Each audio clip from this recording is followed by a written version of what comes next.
They are courageous, compassionate, brave, determined, and most importantly, they take action.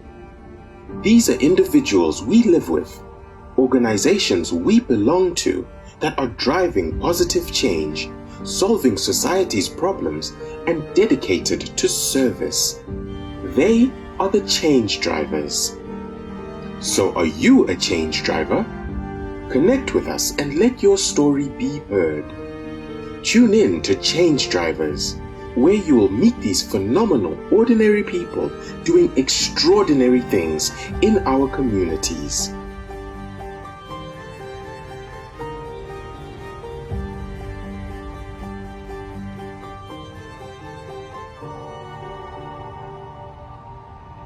Hi George. Hi Jen, how are you? Welcome to Change Drivers. Thank you so much for having me. I am very happy to have you here. And one person nominated you to be on this show. Let me just read what they said. Hi Change Drivers. You need to also interview people like George Munengwa, because while everyone else thinks the solution to this nation's problems lies in a political figure, this guy is implementing real solutions and mentoring and coaching others to also see the light. This is the change we want to see. What are your thoughts on this? Wow, that's very uplifting, and it's good to hear positive feedback like that. And I just believe, what I do to motivate, inspire, provoke, and equip people out there to just see life differently. I believe my story is there to motivate other people out there to understand and know that it's possible, it can be done, and negativity and putting your future in somebody else's hands will never change your own life. So you really need to believe in yourself and be positive about life rather than looking at the negativities. So do you have fans out there? Who do you think would have sent this to us? Well, what I do, I started this recording videos with my kids, sometimes alone, because I believe what inspired me to start with the stories of people who went before us in business. And I used to go and watch them, and I saw a lot of videos, international speakers, and once I heard and saw them, it gave so much relevance to my life and what I am currently doing.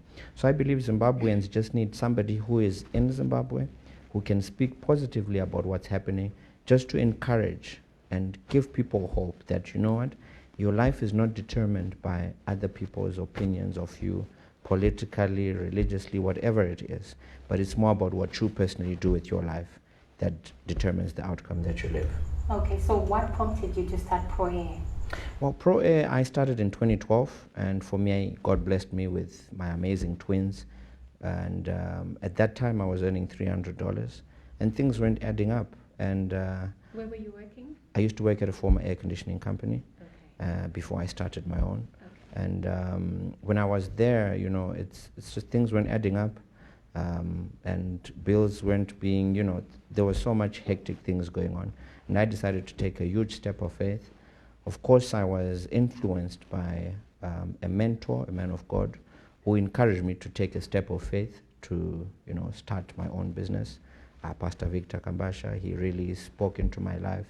He said to me, George, God has a bigger plan for you, but it's not going to happen whilst you're working for somebody else. You need to take a step of faith and start a business. He didn't mention an air conditioning business, but he just said you need to start something.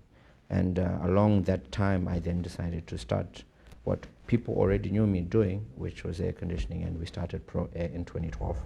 Why air conditioning? What you were experiencing? I had worked in various sectors of the economy. I mean, when I left school, I worked in an internet cafe. I sold clothes. Oh, you did that? I did a lot of things. I worked at Wallace Boutique, in a ladies' clothing shop. Proper Zimbo hustle. Yeah, and I worked at Zimx Mall hustling. I sold phones. There's a lot of things that I went through, and I worked. So you were one of those people around Zimx Mall? Yeah, I love Zimx Mall. My heart really beats for people at Zimx Mall because I feel that they have a uniqueness that they have. A lot of people who've come through Zimx Mall, if you see them today, they are well established.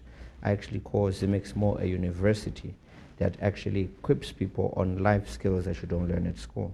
So from Zimx Mall, I worked at a motor company called Belgravia Service Center. And from there, then I went to the air conditioning company, where I also worked at the family business called the Paint People, where I sold paint. So I've worked in about 6, 7 different places until I found my love and passion for air conditioning. So for me, when I started air conditioning, it was amazing because where I worked, I loved the fulfillment that people would have after you put an aircon. You can imagine if this studio where we are right now didn't have air conditioning with these bright lights, it would be so hot. But because this studio is definitely air conditioned, it's a good thing that, you know, people can work productively and, you know, people can sleep well.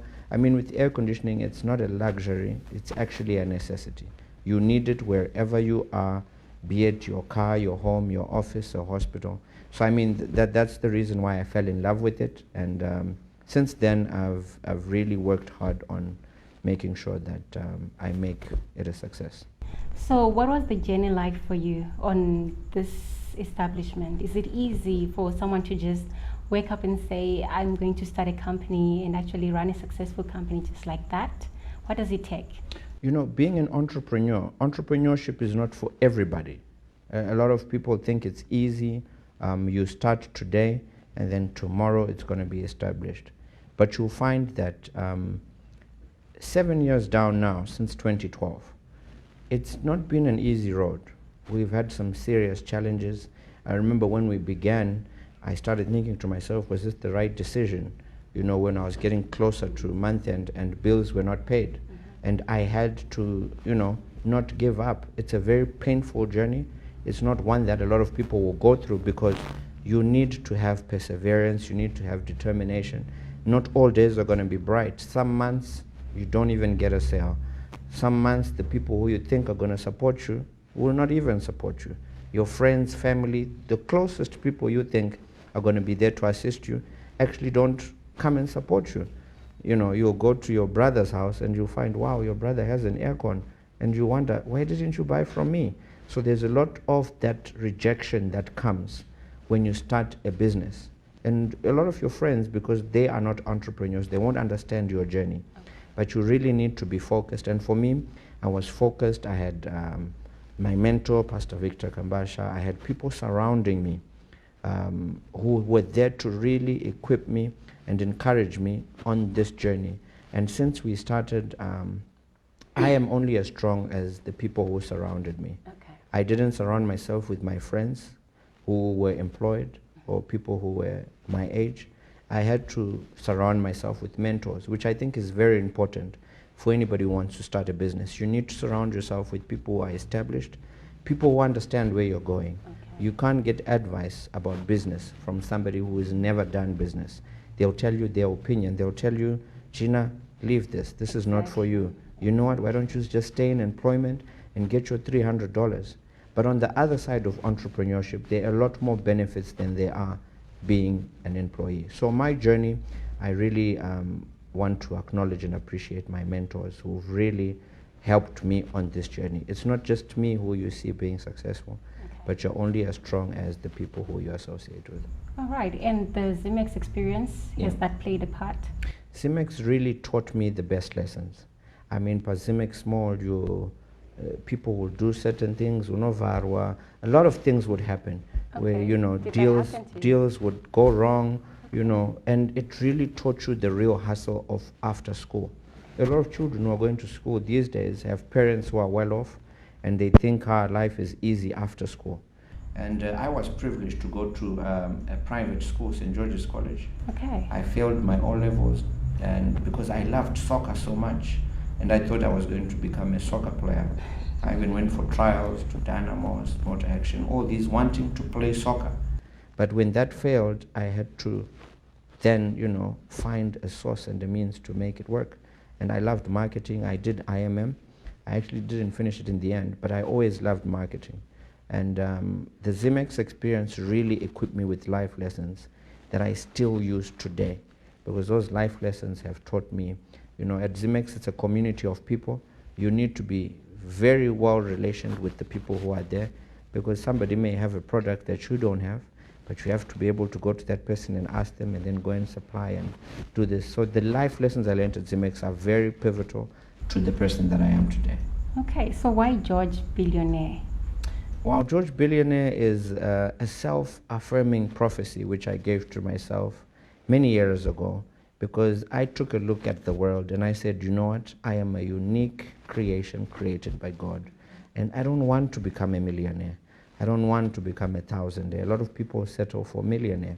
And I looked at the statistics, and there were 2,000 in 2018, as we speak right now, there are 2,324 billionaires In the world? in the whole world, Okay. right? And I said to myself, I want to be one of these elite people, which is why I started calling myself George Billionaire. And that alone, I love putting pressure on myself. I remember the first days people used to laugh at me before I had anything. They used to think, billionaire, why? Do you know how many zeros are in a billionaire? And people would laugh. But for me, once you laugh at me, you actually fuel my drive to actually achieve more. So purposely I gave that name so that it would put pressure on me. I don't want to settle at 100,000. I don't want to settle at 1 million. I want to become a very elite person that is known. If you look at the Forbes book, it talks about billionaires. And my favorite song, which has been my ringtone for many years, I Want to Be a Billionaire So Bad by Bruno Mars, is my ringtone, because I need to constantly hear what I want to become. And I like hearing that, and I believe very soon it's going to come to pass. And the next time you'll be interviewing me, you'll be interviewing a real-time US dollar billionaire. Awesome. Yeah. I've been in business. People thought I would fail when I started. Okay. That's a huge achievement. So for me, success is not determined by monetary value. Okay. It's determined by my personal goals and what I have wanted to achieve. And you know, growing up at school, I never used to win any prizes, or because I was born in December, so I would run with children who were over age. So when I was in grade 1, I used to race with grade 2s. So I never used to really win anything. But after I finished school, you know, God has amazing humor, because during the school days, I'd get no prizes. I didn't do well at school. But I believe my life is a success with the awards and accolades that we have got over the years. 7 years, we've got multiple awards. Businessman, top air conditioning company, entrepreneur, a lot to mention. And that for me is a personal success, especially growing up without that much limelight on me. But success to me is not monetary value. Being a billionaire is something that definitely I want to be, because I've got a lot of things that personally I want to do. And I believe money plays a pivotal role if I'm going to make a positive impact to the world. It's not money personally for me or my family, but I have a bigger vision to really want to impact the whole world at large. Growing up, a lot of people may have been told, you'll never make it, you're too young, you're unqualified. And when they hear from somebody who's been told that, like me, where when I began the business, some of family members thought I would not make it. But if you look at me now, I went against the odds because of what people I surrounded myself with and people who encouraged me. So I want to be a voice where people out there can actually hear, believe, and actually be equipped to say, wow, that's an amazing story. That's from somebody who we can relate with. It's not somebody far away. We've heard successful stories from people outside Zimbabwe, Africa, not in this economy. But it's good to hear from one of your own, a young person who took a step of faith and actually did something progressive with their life. Awesome. Yeah. On Saturday, you had a seminar where you were motivating and coaching for free. What do you get out of those? You know, one thing for me, I believe that no matter how blessed you become, you need to be a blessing. We're all blessed to be a blessing. Now, I love speaking, like I said, to various people. I speak at churches, I speak at schools, I speak in anywhere where I can go, at business forums, to really inspire people. Because remember, faith comes by hearing. So a lot of people will not do or act in anything until they hear something. And when they hear somebody's story, something inside them will really begin to boil up. And for me, I only started this business because I heard of other people locally. When I grew up, there were the likes of your Nigel Chanakiras, Trive Masiwas, Dr. Philip Chiangwa, Dr. Chandiwana, Dr. Eve Gadzigwa, so many people who have made it successfully in business. And those were role models as we grew up. And we always heard them on radio. I would personally go and hear wherever they were speaking business because I wanted to be inspired. And you know, as a young kid, I remember I always used to say, one day, that's going to be me standing in front there. I didn't know I was going to be in business. But because I heard them continuously, something in me began to grow. And that's what's led me to now speaking to people. And you know, Saturday in Glenview 8 at AFM was amazing. It's so good to get feedback from people, how you've impacted. And it's always good that I meet people here and there who say, wow, I watched your video, and because of that, I started something. I watched my video, and now, you know what, I'm writing my goals. So it's always good to do something that benefits people. You can't put a monetary value on that, but somebody will never forget you because of what you inspired and deposited in them. And for me, that's the best fulfillment ever. If I speak to a lot of people and they hear my story, it gives me so much more fulfillment than actually money, because it's good to be remembered for impacting people's lives. Exactly. And that's actually what I really would want to do once I get that billionaire status, to go all over, to encourage children to not do what their parents want them to do, but to actually find your own purpose. Find yourself. Don't do things to please your parents. Don't do things to please your friends. Find what you love to do. When you love what you do, you will reach success. You will reach self-fulfillment quicker than doing what your parents, brother, your friend wants you to do. So self-identity is a crisis that our generation has. And I believe with my message, people will really begin to be bold. I took a huge step of faith. I went against family odds, and I went against a lot of friends. A lot of people tried to stop me doing this thing that I'm doing, but I went against the odd. And when you do what other people don't do, you'll get what other people don't have, which is the message I really would want people to know and understand. So do you think parental expectations actually limit success? I believe a lot of parents out there actually hinder their children's lives because they didn't accomplish certain things in their lives. And they think that pushing their children in a specific direction, such as education, in things that they fail to do is what's going to bring their kids success. If you look at Zimbabwe, for example, we have the highest literacy rate in Africa.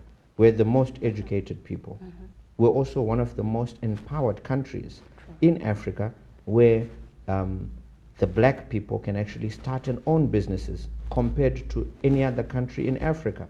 But you'll find a lot of us still have a mentality to work for people. And that alone begins with the mindset that the people have. But once you change your mindset to thinking that it's not only about you working for people, you can actually start your own thing. It's not about education alone.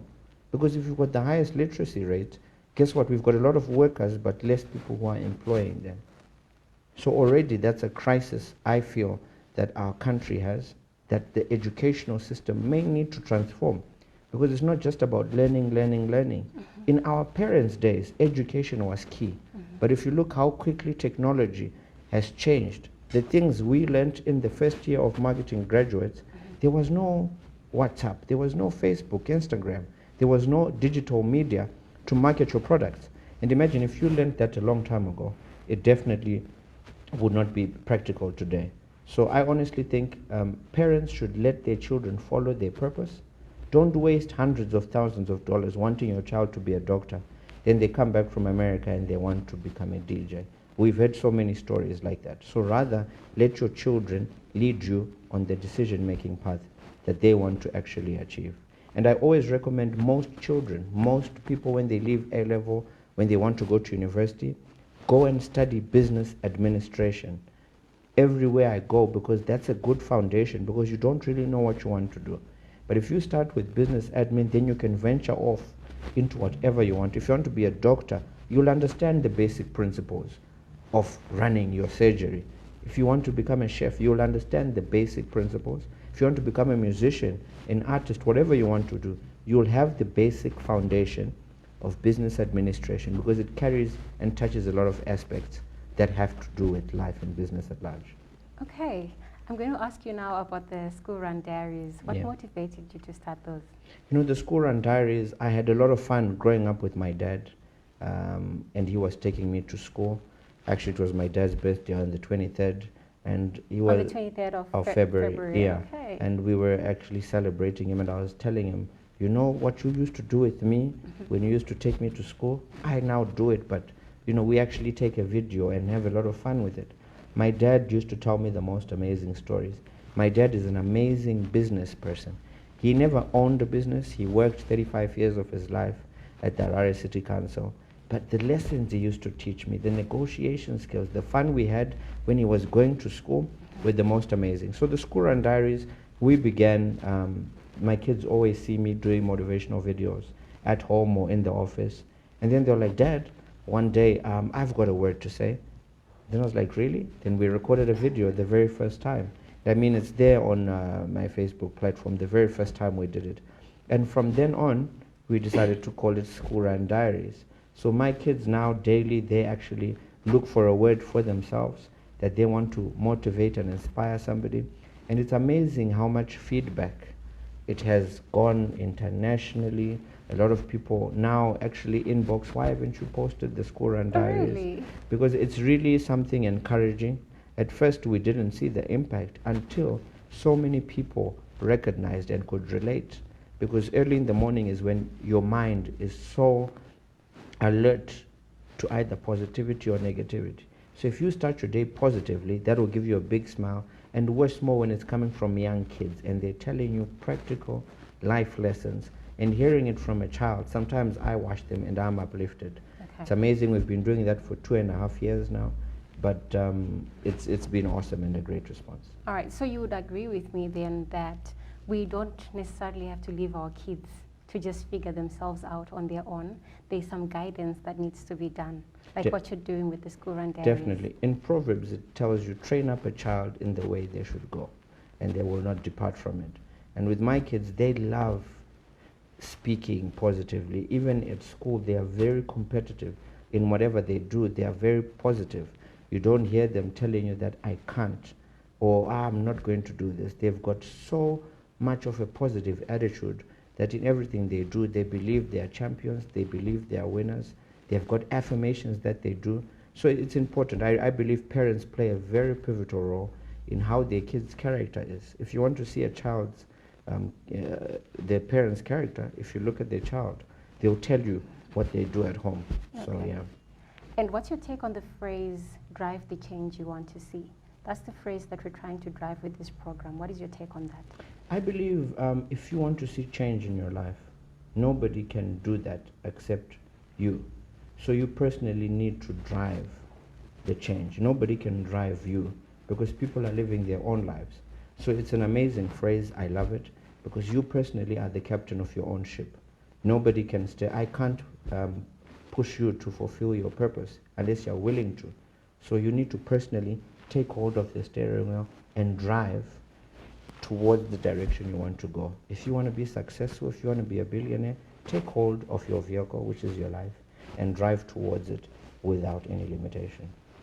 You started a successful company and you are employing people. What would you say to someone who's sitting at home and thinking that, you know what, the next person is going to provide an employment opportunity for them? I believe there's so much opportunity in this country. Where there is a lot of turmoil anywhere in the world, there is a lot of massive opportunities. Okay. And one thing about people, there's no way a hungry person can just look at food and be fed. You have to do something.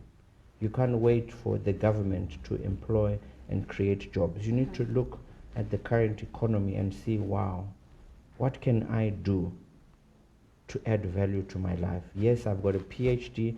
Yes, I'm a graduate, but what can I do? If you look around in our country right now, there's so many things that you can provide a service or a product to. Exactly. So many. So instead of complaining, I believe complaining doesn't get you anywhere. Complaining doesn't solve the problem, but taking action towards something. I told you I worked in various industries until I found something I love to do. You may try and something may fail. It doesn't mean you stop. Okay. Even a child, when they grow up, they start by crawling. They'll make 1 or 2 steps, they'll fall down. But guess what? They don't stop there. Now we are walking and things are happening. We don't ever fall down. So a lot of things happen, but don't ever give up. You need to keep trying, don't give up. If you look at the billionaires and successful people in this country, around the world, they tried various things. But guess what? They didn't succeed in the first business. Exactly. They didn't succeed in the second. It was the third, fourth, fifth time. Some of them were rejected at the beginning, but they didn't give up. We've heard of musicians who've tried to sing and they were called a write-off at the beginning, but they knew something in them that they were destined to be. So it's not about waiting for people to employ you. And I think we need to get outside that mindset. Create value in something. If it means you farming at the back of your yard and selling, do that. If it means you going and getting a product here and selling it for a profit, do that rather than waiting for somebody to supply your needs whilst you sit at home. So how have you managed to cope with the economic situation in this country? I believe a positive attitude is one of the most important things I've been able to maintain. Okay. Zimbabwe is a very diverse country where things can change at any time, but we've had a positive attitude towards the service that we provide to people. And you'll find that with our business, it's something that's not a luxury, it's something that people need, and people are gonna need it day in, day out. So we've just had a positive attitude. We've never slowed down in our advertising and publicity, and that's what's kept us afloat. Has the economy affected your business in any way? Definitely. We could have been doing more sales in our business, but generally, I mean, things have been going not as fast as we would want them to. You know, for me, I think one of the really daunting tasks that was given to Pro Air and me personally is when we received an award for the top air conditioning company in Zimbabwe. And for me, this was, we received in 2015 and 2016. And this was a time where we had to up our game. And for me, I was really privileged. It was an honor for us to receive that. And that gave me a burden that now we cannot settle for being average. We have to become the best in our service delivery. So for me, it made us have to, you know, implement somebody who goes and supervises, make sure that our work is up to par. Because being given such an award is something that is a great achievement, but it puts a lot of pressure on you, especially being acknowledged as being the best. Whatever you can perceive in your mind and believe it and work hard towards it, definitely you'll achieve it. A lot of people have dreams and they believe. They forget the working hard at something, but they think they'll achieve. There's no success that comes without working. There's no success that comes without you believing. You can dream, work hard, and achieve. But if you don't believe in it, you will not achieve what you want to achieve in life. So when I wrote that, I really try and encourage people that success is not what you see on Instagram, Facebook, when somebody's standing next to a car. There is a lot that is behind the scenes that people take for granted.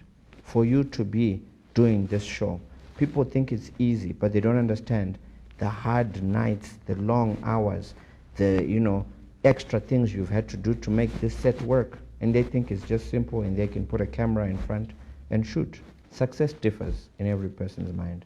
Success can be having good health. Success can be passing your exams. Success can be given an award for, you know, best whatever it is, whatever you're doing. But success is a self-realization of you having achieved something that you want to achieve. If I win a race, that can be success to me.